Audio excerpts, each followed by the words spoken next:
Hello and welcome to another Star Wars The Old... Oh, hi! We're playing Lost Ark today. So, yeah, I've been playing Lost Ark a little bit. I might be up to 70 hours in the game now. I was at 50 a little while ago when I did this recording, and yeah.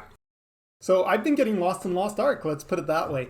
What do I want to tell you about this game? Well, let's kind of compare it a little bit to Star Wars The Old Republic, since that's what my channel is known for, and that's the kind of content I keep making for you guys. But as somebody who's played Star Wars a whole bunch, sometimes it's fun to play something else once in a while, you know? Just get a little bit of variety, spice of life. Now, Lost Ark is definitely not a game that's going to be as story driven as Star Wars. Like, I think Star Wars feels just so unique as far as having a big MMO style game, and I really haven't encountered that before. Even playing Warframe, I don't feel like they quite went into the same level of detail with the story as we get spoiled by in Star Wars. But that's not necessarily a bad thing, right? It does have a story you play through as this adventurer who's just, come out of nowhere and you're just going to save the whole world by yourself, right? There's a bunch of people who help you along the way. There's lots of fun things to do.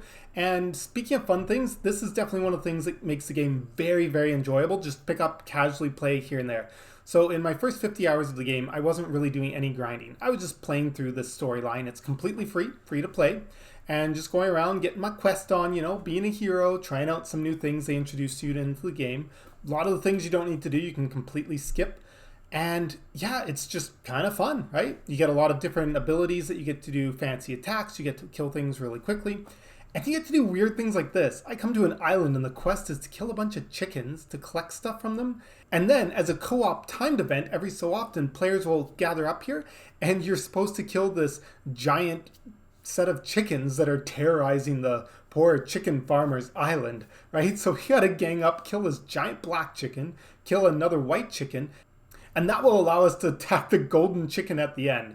So yeah, super silly, super funny at the same time. This is kind of Lost Ark for you.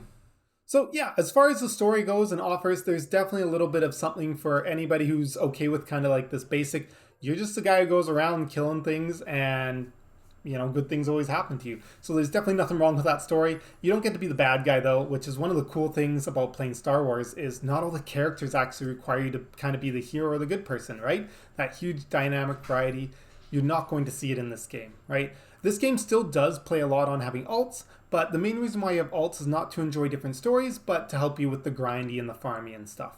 So as far as the actual gameplay itself goes, pretty decent, right? You get to go around, you get to kill things. As you can see, the enemies are quite numerous, but they are spread out a little bit as well. The characters, there's quite a few different classes you can play, quite a few different combat styles, so it's really about just playing and testing around until you find one that you find the combat's really fun and engaging on. So I picked the Shadowhunter class. When I tested out during character creation, the demonized form was like super exciting, super cool, but I did find out that you don't get to use it all the time. So right here, I'm in demonized mode. As you can see, some of these abilities, animations are super fun. They blow up everything around you, and it's super enjoyable. But my first, 30 hours in the game, I really didn't get to use demonize a lot, and it was a bit frustrating that, it didn't quite feel as fun until I got to these higher levels and started adding on more advanced effects to my characters so that I could play it more often. So just be aware of that and be willing to swap characters if after a few hours you find the gameplay feels a little boring or lackluster. And of course, spend a fair bit of time just trying out these different characters on the character select screen. So there's quite a few different things about Lost Ark that I find really make it enjoyable, especially just so easy to play and kind of enjoy. Is these worlds, for as basic as they are in a sense, they put a lot of detail into these different maps. There's lots of little areas you can explore. They give you tons of incentives to go looking for hidden items and gems all over. Occasionally you walk past NPCs and you're very intrigued by the way that they just have this random bit of conversation. Other times you walk past them 40 times and you want to kill them, right? You get both, right? It's not a perfect world we live in. And the way that you do your actual crew skills and gathering is a little more what I would consider traditional style compared to Star Wars. In this one, you actually stand there and chop a tree down. You stand there and you fish at the ocean. You stand there and you mine or forage, right? So it's probably closer to what people are used to in other games. It's definitely a little bit more involved than in Star Wars, which is both a good and a bad thing. Because, simulating fishing. Wow, look at that fishing simulator. Just wait until bloop, and then reel them in. Yep, I feel like a true angler now. But as you can see, these worlds are just so varied. There's so much variety to them. You have different quests you can do along the way. There's lots and lots of side quests. Here was a really fun dungeon to play through, and it comes fairly early. Within kind of the first 10 hours of playing, you should be at this dungeon already. Morai Ruins. You're in this underground city that's been flooded, and you do these different things. They give you sweeping, nice cinematics like this. Yeah, just overall, it was quite a fun and good experience. The mechanics are super easy. Everything is kind of like, we will point out where you need to go, or there'll be a marker quest. It's very infrequent that you don't get pointed exactly where you need to go so that you don't have to think about it, right? There's the odd time where you have to solve a puzzle yourself, but realistically, nothing's a struggle in this game in terms of like knowing where you're supposed to go next. Sometimes it can actually get a bit overwhelming having too many pointers at once and being like, which one should I work on next? I've got like just all these different things trying to tell me to go all these different ways. You get boss fights too in this game. This is actually one of the things that I'm starting to enjoy a bit more than I do enjoy the random mass murder of just killing a bunch of little stuff over and over. But I also like the fact that these boss fights do make you think a little bit. They give you some mechanics to do. There's a couple different styles of boss fights that they can put you in. Some of them, the boss fights, they will specifically show you how you're supposed to do for dodging certain attacks, and they'll give you some obvious cues. And then there's other fights where you just have to start learning the movement of the enemy, and they don't actually show you where their attacks are at all, and you just have to learn it over time. And I've actually found it really enjoyable, that puzzle in your head, to try and think about like, how am I going to figure out what this boss's patterns are when it does certain attacks, and so on, right? It's just like, I gotta figure this out, right? They don't make it obvious.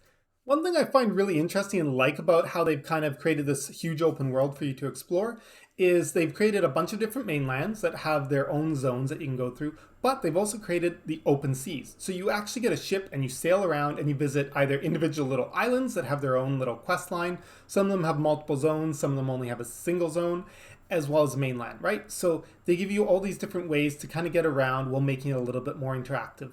But as you can see, here is the world map. You've got a whole bunch of ocean. And then when you take your ship out for a rip, you're just sailing around. It's pretty basic, but there is a giant area chat. All the other people are sailing the ocean. You're going to be able to see their ships as well, stuff like that. So yeah, it's quite interactive in this sense, and it gives you a lot of different content to play and a lot of different places to explore. A lot of people like different islands because of the themes on them, or sometimes the actual events that happen. Like I went with this group to this island called Tuki Island, and you just go around and murder all the local inhabitants. Like the backstory is that they're greedy people who steal stuff for their king, and that's why we're there, to like punish them. But we're not nice people at all. We just go around and basically commit horrible acts of unspeakable genocide. And yeah, people flock to it like crazy. And then the game has a fairly expansive stronghold system. So you get a humongous area as your personal stronghold. There's the ability to put down decorations and customize it the way you want. Of course, it requires a lot of grinding and a lot of making stuff, but you also get to use your stronghold as different ways to gather resources, craft stuff, and generally make yourself and your base of power stronger through your stronghold. As you can see, here's the map of my stronghold, so it's quite a large area. I've just enjoyed kind of trying to figure out what these little systems are and exploring the game without spending a lot of time looking up advanced guides and how to play the game. The other thing that I really like about this game is you can just quit at any time. There's no worry about really logging out of a safe area or an unsafe area. The only thing is that they do have dungeons, which, you go in either solo or with a group, and you have an objective to clear through. If you quit, you're going to lose your progress in the dungeon. Not the end of the world, though, right? Like, I think none of the dungeons really take longer than 20 minutes to get through. So, worst case scenario, you come back the next day and you spend 20 minutes going through that dungeon again, right? So that's been really nice, the fact that at any point I can just press escape, hit the quit button, and get out of there. The downside, though, is that there's a lot of that, just one more quest, just that next step. Yeah, overall, I would say that it's definitely an experience worth trying out, and you might as well go ahead and get lost in Lost Ark. And, well, we'll see you soon for another Star Wars Old Republic video.